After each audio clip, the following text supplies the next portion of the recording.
It's the Miscellaneous Podcast. Your hosts, Paulie and Josh. Join us as we explore the secrets of St. Louis. With a title that says it all, let's get to it.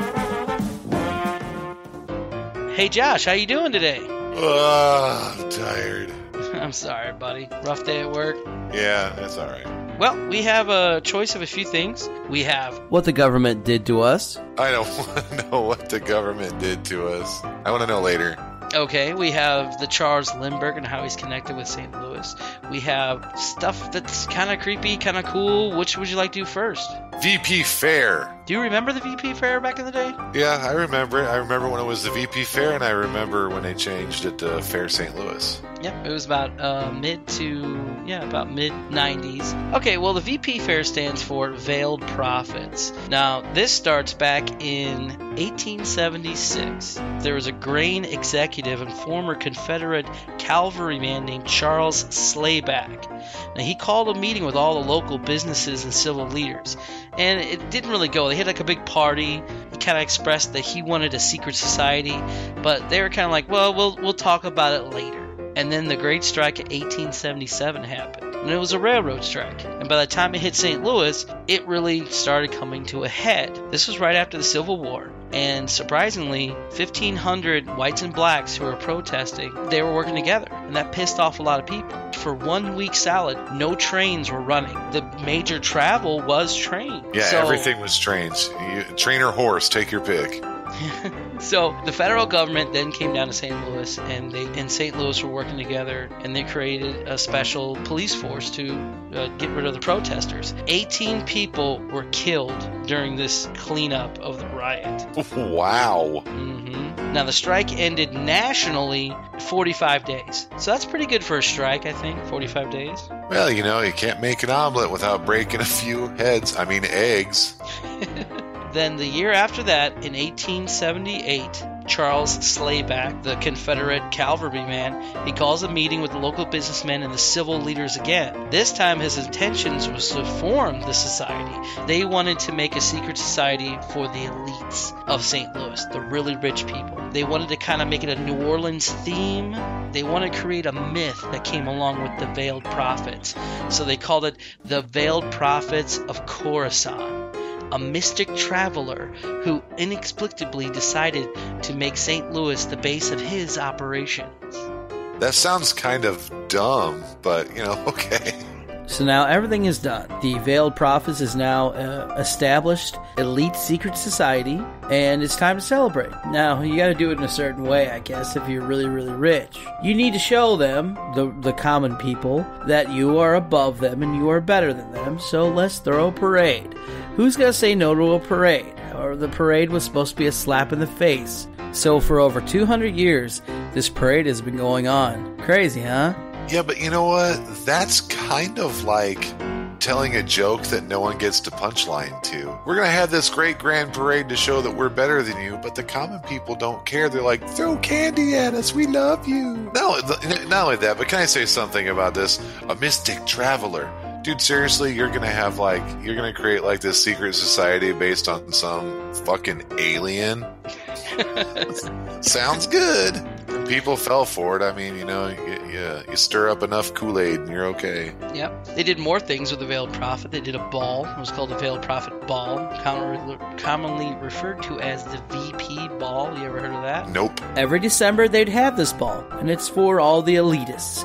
It'd be shown on TV. It was also a beauty pageant. They would be chosen in secret by the Veiled Prophet's Court of Honor, and the one will be crowned Queen of Love and Beauty by the head Veiled Prophet. Up and around the 60s, 70s era is when they stopped using kind of underage kids. It was kind of creepy, especially when the conspiracy theories were the prominent families offered one of their daughters for the pageant. The winner would stay the night with the Veiled Prophet King. Oh, this just has all kinds of bad written all over it. Oh, and it gets better. The head of the ball would be a dude who is secret. He would wear this very ornate king's-like Mardi Gras robe, and he would have this doily-like veil over his face with a crown, and he would have white gloves on. It was pretty much all white anyway, and he would escort the little underage girl all around that night. Oh, come on. No, I'm not kidding you, dude. This is some fucked up shit. This is what I'm saying. It's a conspiracy theory. So I don't want anybody thinking that, the pageant, the VP ball pageant is, really like that. But it's a fact that they used to molest small girls in the back with the guy with the white gloves and the fucking thing on his face. So sorry, the process was pretty bad, okay? I think it probably went something like this. Hey, do you guys have any girls that are from 8 to 12? Bring us to the ball. God, no! What is wrong with people? Well, this is only the first subject I'm getting upset. There was people who did protest about this. The fair, the parade, and of course the ball over the years. Some people would actually do a parade after the VP parade, making fun of the VP parade people. No matter what. They still wanted the damn VP parade and the ball and everything, but did they have a choice? They used to call it the post-child rape parade. I'm sorry, man. Oh my God, this is bad. There's only been 2 head VP dudes who were unveiled. One of them was captain of the police department back in the day. Captain Grabby Girl Toucher. The only one ever willing to be revealed by the organization itself turned out to be St. Louis Police Commissioner John G. Priest. So, nice. Over the decades, the Veiled Prophet is now getting exposure, and people are getting pissed off by it because it's the division of rich and poor. And, dude, you have these balls, and these girls are pretty fucking young, and then they stay the night with this guy. Now, this is all under conspiracy theories, so I don't want to get listeners mad at me if this is, supposedly not true or not, you know what I mean? Yeah, it's not proven fact, but it's good for a story. In 1972, the second only other person who was unmasked, Monsanto executive, was unmasked because there was this protester who, they were doing this in the Kiel Auditorium. Oh, Kiel Auditorium, we remember you.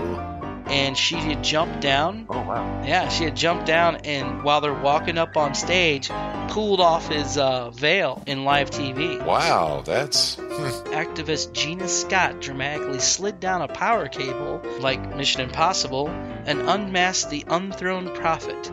It turned out to be the then executive vice president of Monsanto, Tom K. Smith. In retaliation... They killed her. Almost. Gina Scott's car was car bombed after unveiling the prophet guy. By the time she got to her house, it was vandalized. So I'm thinking when they unveiled her, they probably held her, and whoever veiled prophets were in the audience blew up her car so she couldn't get home, and then sent people to her house to destroy the fuck out of it before she's even... So I don't know what happened to her, but we can look her up if you want to. No, I don't want to know what happened to her. That'd just be someone start knocking on your door. Yeah, I don't want that happening. Now, unmasking at the 1972 thing brought even more highlighted and embarrassment to the VP Fair and Ball. So the representatives decided to loosen it up a bit. Let's make a couple African Americans come in here, So in 1979, we'll get some rich African American leaders to come in here. So either way, you gotta still be rich as fuck, but we have diversity now. Could you imagine, they're sitting around the table, what can we do to make us a little better? And someone raises their hand. Yeah, Dave in the back. You have an idea? Yeah, we could invite African Americans. God.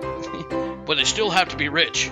Of course. Yes. Very rich. Very rich. We can't have, doctors and surgeons and very, very rich. Okay, yeah, we got that. Now, over the years, it has changed, and all the exposure to all the creepy side of it. In the late 80s, early 90s, it's been put a kibosh to. So they still have it to this day, the VP ball. But now they're college-educated students, girls, obviously, of the rich and famous, Party sluts. Great.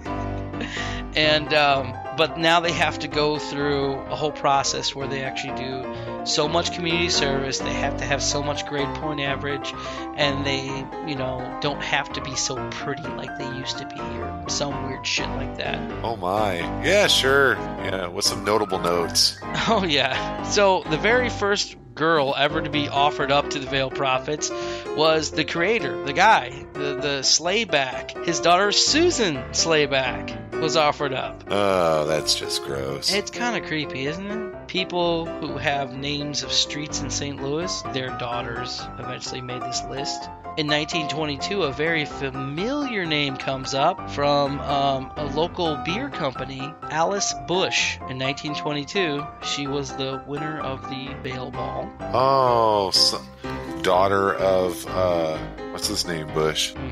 Myrtle McGrew Lambert. Lambert Airport. 1932. Now, from 42 to 45, there was no ball because of World War II. At least they did that. Like, you know what? The world's in crisis. Maybe we won't have a big ball to let everybody know that we're better than them. In 1961, you have Anna Marie Baldwin. Huh. I wonder if it's like the Baldwin power plant. The Bushes get back in there again with 1977 Gertrude Marie Bush. Gertrude. I didn't name them. In 1986, we have Stephanie Marie Schnooks. Oh, I miss Schnooks. Oh, and in 2000, Carol Elizabeth Schnook. 2002, Lucy Schnooks. Huh. I see a theme here. In 2012, Margaret Schnook. Maybe the Schnooks can only make daughters. Laura Morgan Dorsey? Dorsey? I don't know. Danforth? Isn't there Danforth? Isn't there a Senator Danforth? Moon Garden. Helen Dozer Content. Brother Joe was on. He'd tell you a huge conspiracy theory on all this. They kind of are a Masonic style organization, if you really want to get to the meat and the core of it. But other than that, though, I mean, the Masonics were weird anyway. Way back in the day, if you didn't know the handshake, they would kill you on sight. So. Oh, my. Didn't know that? That's taking it a little serious, especially if you just change the handshake. Yeah, that would really suck. Yeah, everybody, like, you'd have people who are just, like, terrified to shake hands, like, nope. Go away, I don't want to shake hands. So there you go, that's the Veiled Prophets. Let's talk about the breweries next, how about that? Sure. St. Louis has been known for caves. We have over 50 caves underneath St. Louis and Illinois areas. But over the years, a lot of them have been sealed off, filled up, or destroyed. Yeah, a lot of extensive mining that happened. That and a lot of development too. Let's go way back when. So the Anheuser-Busch Brewery Cave was discovered in 1852 by a German brewer named George Schneider. Now, it wasn't called the Anheuser-Busch Cave. It was just a cave that this German guy found. Well, then a soap baron named Eberhard Anheuser, he somehow gained control over the German brewery. And in 1857, he then gets with Dolphus Busch. Well, he gets with Busch. Anheuser gets with Busch. The rest is history. They built the Anheuser-Busch over an old French settlement called Petite Prairie, which before then was an Indian settlement. When they actually were building the Anheuser-Busch, they found arrowheads, bodies. They found a bunch of other shit that, should have been, documented, but really wasn't. The only way you'd see this stuff is if you ever take the museum tour. They'll talk very briefly about what they found when they first built Anheuser-Busch. And even to this day, whatever additions they do, they have to have a federal sanctioned area for people to go in there and dig down to make sure there's no more artifacts. Yeah, there's a lot of places around St. Louis that are like that because there were so many Indian settlements that, anytime you want to break ground on a building, if you want to build a basement, foundation, whatever, if you have to dig into the ground, almost every single place has to get some kind of archaeological approval to make sure it's nothing significant. When we say that, certain areas, if they're big to do, probably get looked over by the government. I mean, they might find fucking a new species of T-Rex, but if it's over something that the government makes money off of, they'll probably overlook it. Oh, it's nothing. It's chicken bones. Yeah, that's a pig carcass. I mean, I joke about it, but come on. I can see it happening. During the Civil War, Anheuser-Busch utilized its caves to store weapons and ammunition to keep it away from the rebels. because Missouri back in the Civil War was kind of mixed, you know? Yep. Now we can't forget the Limp Brewery. That's also around this time frame. The Limps found the Cherokee Cave system, and they built over that. My personal history, I guess, with Limp Brewery and everything is Halloween. We all loved going over there for the haunted houses. Now, the Limps and the Cherokee Street histories and all that stuff, I really like. They're all good times. The Limps like to spend money on themselves. So we all know they were a wealthy family, and then when Prohibition kind of hit, they lost a lot of money, and a couple other things made them lose a lot of money, but they were fucking rich people. Overall, they started shooting themselves in the heads, getting shot, murdered, all that stuff, and supposedly everything's haunted where they're at. Yeah, they died.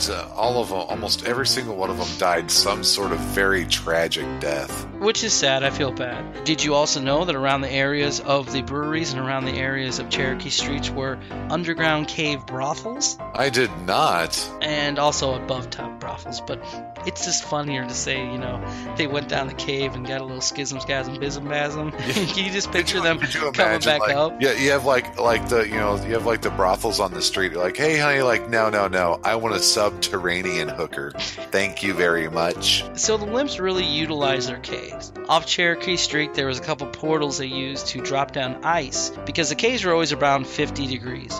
Well, they needed to make it colder for the beer, so they dropped down big hunks of ice. It dropped down to about 30 degrees in some areas. And then the other areas, which were still nice, I mean, you picture this in the summertime. You've been here in the summertime. Now picture it without air conditioning or anything. It's humid, it's sticky, it's nasty. It's miserable. The Limps were smart. They're like, we got fucking caves, brother. We're going down there. So they set up this huge stage, and they held plays for all their really closest elite friends. And to the backstage portaled all the way up to Cherokee Street. And there was a section they would always section off, and they'd bring in the actors and the actresses, and they would head down this little spiral staircase, which is now, if you look on any of the YouTube videos, it's a manhole cover. And you can kind of look in and see part of the stairwell. In recent times, they had to take a sledgehammer to the stairs because they didn't want anybody going down there. That's just crazy. It's kind of cool, though, isn't it? Yeah. You ready for more? I would love to hear more. They had a pool down there, dude. I would not want to swim in a subterranean pool. They even put electricity down there? No, sir. I would be afraid to drown in a subterranean pool and no one hear me scream like outer space. Oh, I didn't think of it that way. No subterranean pools for me. But I'll swim in the ocean. That's okay. There's a couple people who've told me about things like I told you about earlier that I can't find articles or anything about. So they're just kind of eligible mentions, okay? We do know that the gang violence was pretty bad in the late 70s and early 80s. From what I understand, it's in the 70s. The gangs retaliated on the police, and they shot up the police department. And then the police found the bar where they're at and shot up the bar. Now, I really want to find that article. I want more information on this. Yeah, so, no kid. I know, dude. So if any listener knows about this, dude, send a comment. That'd be awesome. Now to Charles Lindbergh. How much do you know about Charles Lindbergh? I know that his name was Charles Lindbergh. Okay. In the 1920s, Lindbergh was a daredevil barnstormer. They used to sell rides for $5 an hour, or $5 an hour, for $5, and you could ride in the back seat while the guy would do flips and tricks and shit, and then they'd have somebody standing on top of the plane or bottom of the plane doing weird tricks as they're like, you know, clicked into a holster. Oh my. Now, he went in the service and he did pretty good. He actually scored top of his class when he got out of school, and he became a U.S. Air Mail Service pilot. A contest came out called the Orteig Prize. It was worth $25,000, and it was for the first transatlantic flight. He decides he wants to do this overtaking because he has a big fondness for aviation and airplanes and all that good stuff. But he was a weird guy. He was quiet, shy. They just said he was obscure. So his obscurity made him not be able to get financial backing. Not only that, he was a U.S. mail service pilot, so they didn't think too much of him. Eventually, he got a hold of a guy named Harry Knight, who was the president of the St. Louis Flying Club, and also Lindbergh was his personal flight instructor. Nice. He then got in contact with the St. Louis Chamber of Commerce Harold Bixby, who then had a meeting with Lindbergh, where Lindbergh pitched this idea of, he said, look, there'd be great things for St. Louis if you support me. If I make this run, St. Louis will become an aviation hub. So he convinced Bixby, and Bixby loaned him $15,000. Now, Lindbergh contributed $2,000 of his own money, and then he got another donor to give about $1,000. That's what, $18,000? Because this apparently was a big contest, and he was one of the lowest, funded people. Yeah, he's the guy who just barely limped in under the bar. Now he had this money, he had to find a plane. He went to 3 different companies, and they all turned him down. They were interested, but they turned him down because they wanted their own pilot. So eventually, he got a hold of Ryan Aircraft Company, and they agreed to do the plane, the Spirit of St. Louis, for $10,580. Nice. Oh, the stuff government did to the St. Louisans. Okay. Let's go down this rabbit hole. Well, no, it's not that I'm not a fan. It's that I don't want to know. But I do want to know. So back in the 40s in St. Charles County was Welding Springs. Welding Springs Ordnance was a warehouse they built to make TNT. And then over the years, they started using it to build parts of the atomic bomb. Also at Welding Springs, they said they were experimenting with the Manhattan Project. Continuing in the 40s, the government started experimenting with a chemical called Agent Orange. Now, they started spraying it in the atmosphere over St. Louis to see what the effects are on human beings. Oh, and let's not forget the uranium ore they also processed to create the atomic bombs. I guess you gotta build it somewhere, right? Yeah, this is just a happy ending kind of scenario. In 1955, the Atomic Bomb Energy Commission bought more land around the area. And then in the late 50s and into the 60s, the contract started running out. Now what do? Let's have an interview with Scott Brother. About the only thing I really know much about is Coldwater Creek and the Mallinckrodt burying the radioactive waste. Yeah, they did have a factory. They did have a uranium plant in the city of St. Louis. That I do know about. Experimenting with uranium and processing it at that factory in downtown St. Louis. Don't have the exact address of where it was. They scattered the nuclear waste everywhere, from Maryland Heights to Florissant area, and including Lambert Airport. Nice, huh? Well, if you just kind of pepper it around, not everybody has to take the full brunt of it. Just pepper it around. That way, everybody gets a little bit. Yeah, it'd be a load up. That's probably, you never know, that's probably what they thought. Did you know in the 60s, they used an abandoned runway and filled it all up with barrels of nuclear waste? Well, yeah, that was known as, they call it SLAPS, St. Louis Airport area, where they buried a lot of the nuclear waste, the different cakes and barrels and everything. They even built ball fields on top of it, too, which are non-existent anymore. Of course, the soil they were using when they were building most of North County came from that area to fill in for backyards and things like that, and wound up, people near the creek itself where the waste was seeping out wound up getting all sorts of neat little cancers and everything. They all look like Swamp Thing. Yeah, they come up. Hey, you never know. Mobile the Monster came from St. Louis area. That could have just been a cancer-ridden 1940s old fuck. You never know. Nice. Yep, but they say it's all safe now. Yeah, there's this one secret road called Jerry's Lane. They are known to have the Bubblehead kids. What? Yeah. Seriously? All through high school, we thought that was a myth, but we would never go down Jerry's Lane. So we always stayed away from there, but there has been a couple of Bubblehead sightings. True awesome story. Bubble boy spotted in field. Meh. I mean, I don't think we should really be scared of them. Just too much water on the brain. Brought to you by Black Lavender. He charges by the pound. I also was understanding that it actually put some just right into Coldwater Creek. They didn't actually dump it in the creek itself. What happened is the watershed. The creek itself is a watershed. After a while, those barrels, it was pretty close to the creek where they were burying it. There's actually pictures.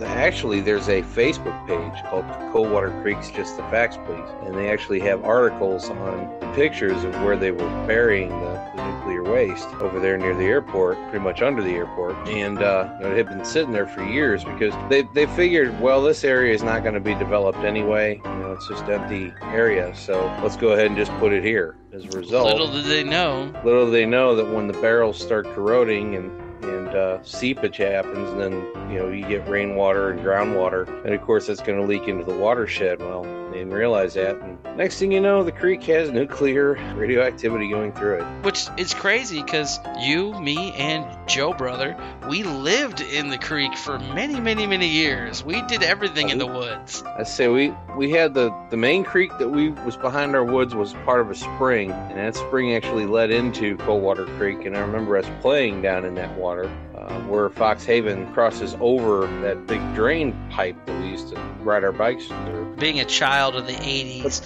you and me and Joe, we've watched too many horror movies too early in our life, so playing around some of those areas of the creek we did kind of scared me. Yeah. Do you remember the Pruitt projects? Yeah, the Pruitt-Igoe projects. Yes, that's what made a huge difference in Spanish Lake.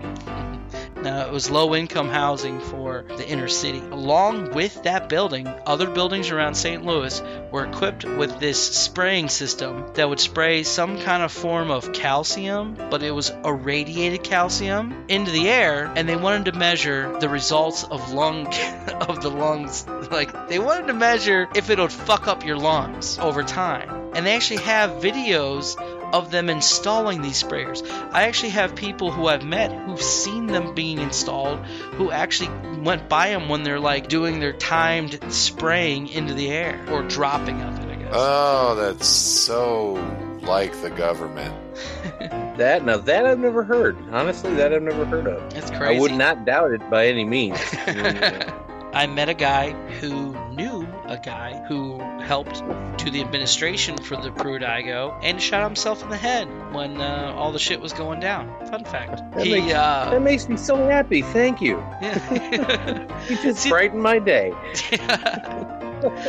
They destroyed the Pruitt project. Oh, they had it there, man. I mean, if you've seen the story about them, they were dangerous towards the end. Started off as a great idea and just went straight downhill from there. Conspiracy theorists think one of the big reasons why they did it, because it was pretty big towers. It was a social experiment. Kind of shitty one at that, but man, that's a conspiracy theory. Get a lot of those.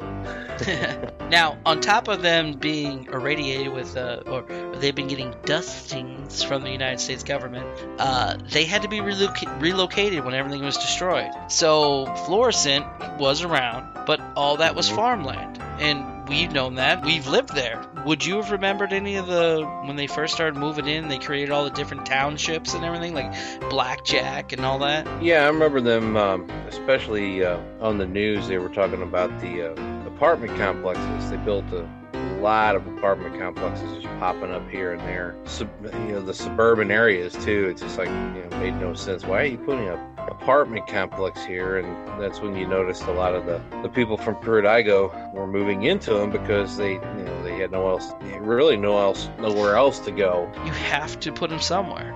So the federal government decided that they're going to distribute them and create townships all around and force them to be moved. That's why they're starting to get animosity towards the citizens. Crime. We don't want crime. It doesn't matter what the fuck their color is. If you're a shit disturber, you don't belong. And that's how North County old school farmers were like. So that stirred a big uprising with everybody. Is there any surprise that the government treats its citizens, like guinea pigs? I don't know. I mean, I'd like to think I'd like to think that back in those days, they just didn't think about these things. And as we progress in life, they get better. That's what I like to think. Spraying powdered irradiated calcium to determine if it causes cancer in lungs and how much and for how long. And if you don't believe me on any of this stuff, and any of the listeners, you can look up on YouTube, look up KSDK, Channel 5 News, put in Coldwater Creek. That's all you have to do. They will give you a crap ton of different videos that they've done over time on all the instances of which I talked about. And the last one I want to talk about before we go is the landfill in Maryland Heights. Now, it's funny because a big chunk of the nuclear waste, was in a landfill. And then the landfill then put it over that. Now, what's created in a landfill? Heat. It's one big compost pile. So a fire started a couple years ago, and the fire's burning down toward the nuclear waste. When did the fire start? It was when I was still working at the casino, because the casino's right across the street from the landfill. So that would have been 2004? 2014? 2015? Wow, really? Mm-hmm. That recent. The Army Corps of Engineers came down and they said, "Oh, it'll be fine. It's not going to hit it. We have plenty of time to fix this." They don't tell you how they fixed it. We're like, how close is the fire to the actual nuclear waste? They couldn't tell us that. So what I'm saying is that whoever found out that there's a fire and it's going towards the nuclear waste probably knows how close it is. I'm just saying. Yeah, that's something you need to know. Yeah, and what happens if fire hits nuclear waste? Does it explode? What does it do? I don't know. Yeah, I don't know. All right, man. Well, that concludes our broadcast day.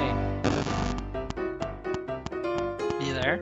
Oh, goodness. Yeah, I'm here. What's that noise? That's on your end. No way. Totally on your end. The government, man. They're coming, man. Gotta go right now. Well, I feel I've gone too far yet again tonight. Hey everybody, real quick. St. Louis, Missouri is an amazing, great place. There is tons and tons of secrets everywhere, and this is just a highlight reel. St. Louis does have a really, really long, tragic, and really interesting history. If you really decide to start digging, it really does. Thank you so much for listening to the show. If you guys like us, please subscribe. We're also on YouTube now, so you can look it up by my name, Paul Urban, Urban.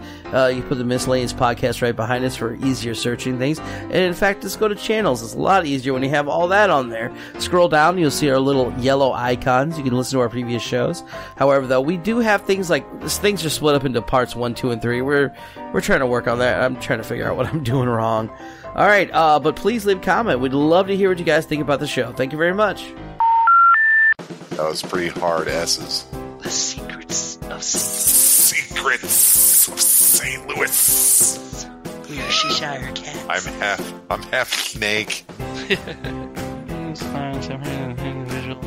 John Jacob Jingle Irishman. His name was Senior Executive Girl Grabby Touchy.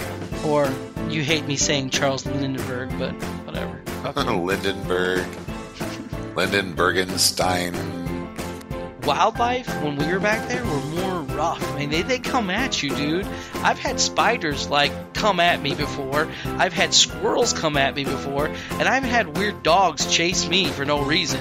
No. I think you just incite the rage of woodland creatures. That would be cool. Kids our age and versus kids younger age, we go out and go in the creeks and make dams and talk to girls, but that's different. That's a different podcast. But talk to girls, nice. Oh, what was it again? Captain Grabby Girl Toucher. I'm telling you, dude. It's bad, so bad. Goodbye.